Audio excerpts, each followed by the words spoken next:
had a hall next to the tavern. It was quite a nice hall. It was like going into a cinema actually. There was a small round, I don't remember the name,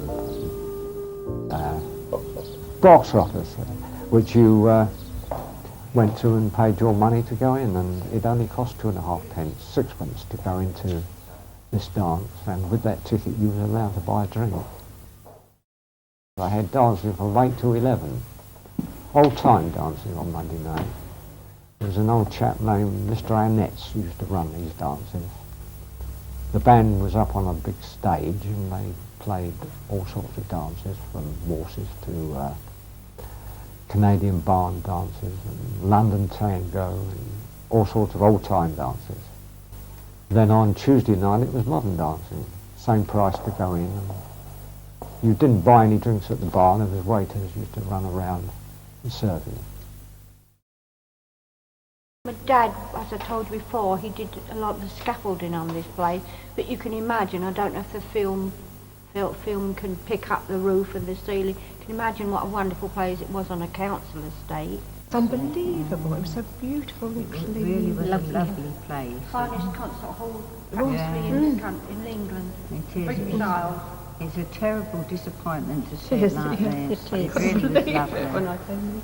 When I used to come, there was French doors that looked out onto beautiful rose gardens here. It's the car park now, and they had lovely red velvet curtains, and on a Saturday evening when in the summer when the doors were open, you used to really think you was a film star, you know, wandering out into the rose garden, and it was absolutely beautiful. To me, this is terribly sad.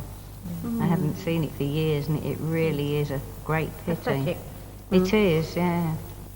Well, when I used to come up here, I used to come with my parents, and because I was only young, so we used to go in the tea rooms which were next door here, and you know, sit there in the evening while they came into the concerts in here on Saturdays and Sundays. They used to come to concerts. It was very nice. Nearly all the children. Yes, It was full of children, and they used to all enjoy the evenings there. Yeah. And as I told before, all these walls were insulated with seaweed, really packed tight, sort of for the convenience of the neighbours, otherwise it would have been very noisy. Because it was very noisy at times here, wasn't it? Especially at Christmas time, and when you've got a talent contest and somebody belting out, it's a sin to tell a lie. Or the wrestling, The greatest mistake of my life, and all those kind of songs. You sang up here, didn't you?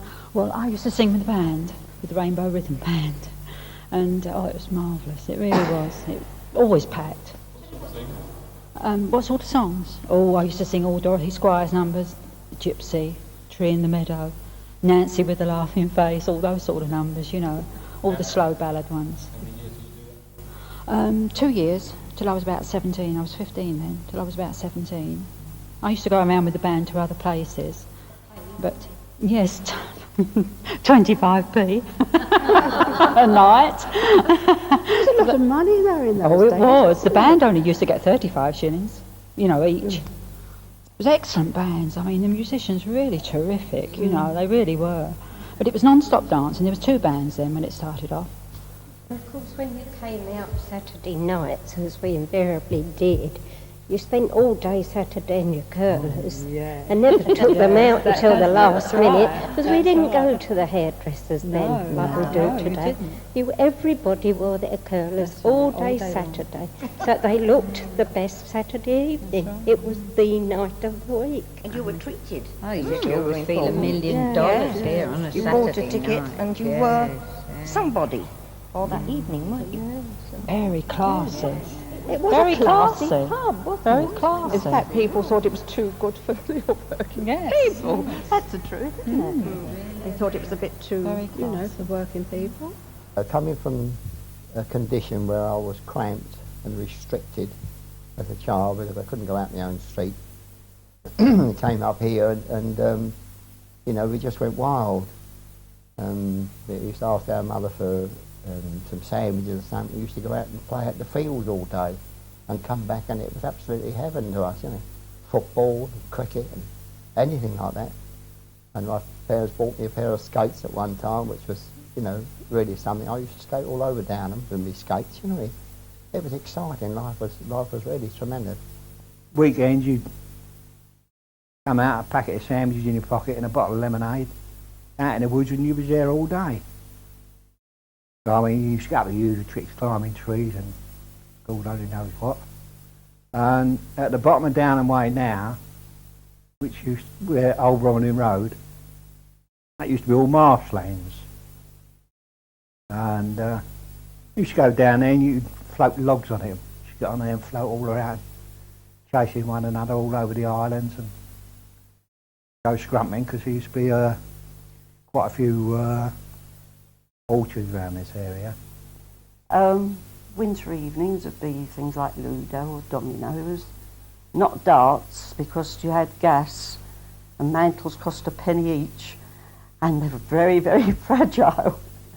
So, and your parents joined in with that kind of thing. Yes, I mean, we did a bit of knitting, but it was never taken seriously. Again, your parents couldn't afford to go out buying wool. I mean, that was a luxury. During the winter nights, you could, we used to do it. You used to go up onto Durham Hill, sit on the top, and you'd see into the old Crystal Palace. There was nothing in your way. And you sit up there every Thursday night and watch a firework display. If you looked at Durham Hill then, like the right-hand side, the biggest part of it, where the swimming pool is now, you used to get 600 or 700 people sitting up there, just sitting there watching the fireworks, because you could more or less see every firework they had from the top of the hill at the time. Because you had no stuff in your way, no buildings or nothing. As we grow up, you know, the Downham Tavern was built.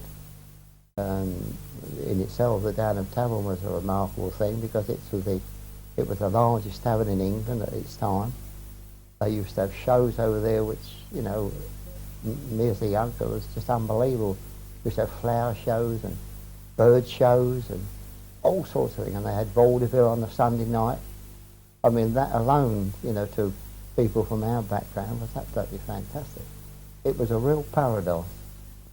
Oh yes, I used to go with my husband. They had concerts up there, you know, amateurs getting up on the stage and singing. There was quite good singers. It was really lovely on a Sunday night and Saturday night, but that all finished a long while ago now. I should say about 1929 to 30, they built this cinema quite close to Downham on what was known as, what we knew as Perry's Farm. And it was quite an elaborate cinema for those days. I can remember starting off from Saturday afternoon onwards, you'd always see a long queue outside. And once the film had started, the people used to line up for the second house, and occasionally the commissionaire would come out and say room for 2 inside or room for 3 in the balcony, and you'd go in by dribs and drabs and hope you could get in before the last house started. Oh, down at the Splendid that we used to take, when I only had the 3 boys, we used to go, my husband and I, Friday night, and we only paid £0.50 with 1 on my lap and 2 him and I. So we used to have a penny bag of peanuts and bar chocolate, and thoroughly enjoyed that Friday night down the Splendid.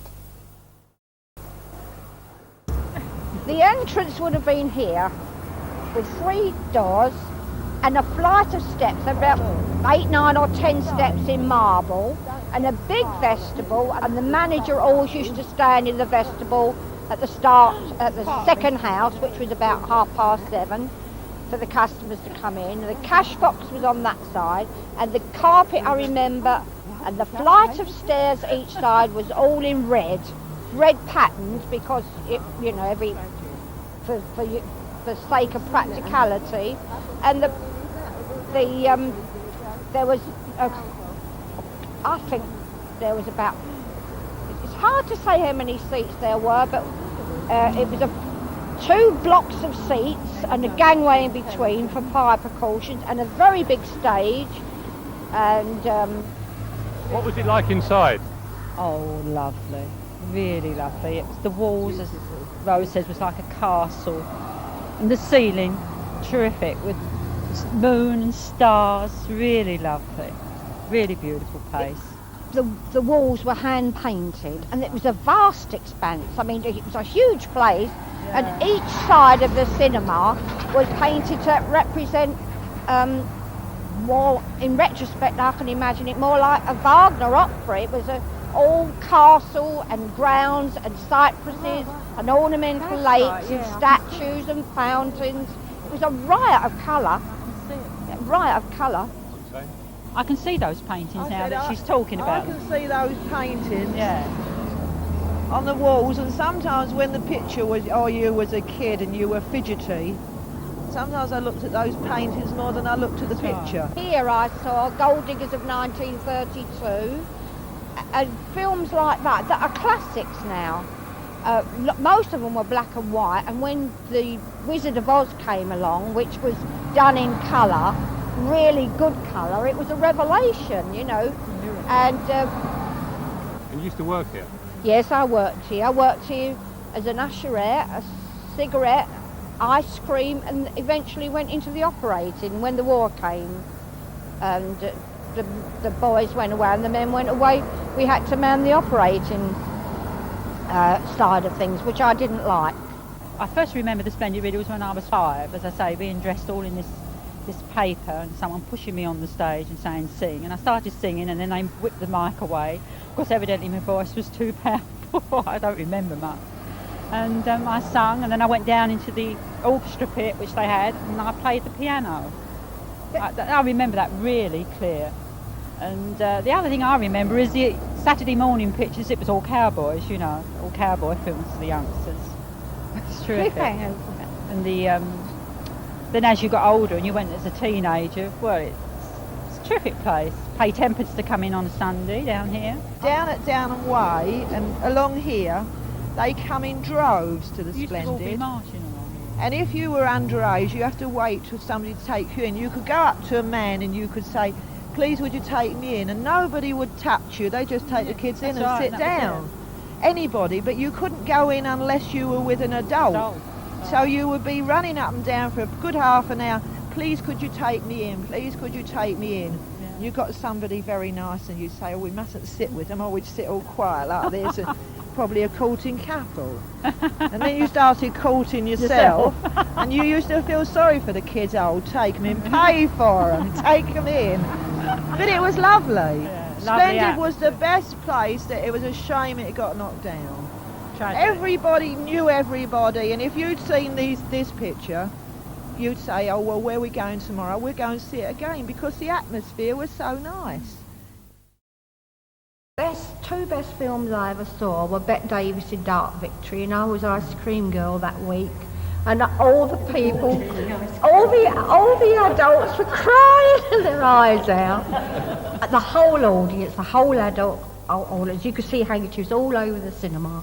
And the other one was John Garfield, and They Made Me a Criminal. I've done because it's such a part of my life, such a part of my childhood and my youth.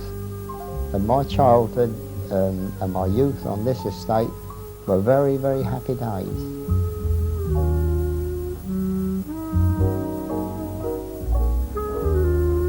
Mm-hmm.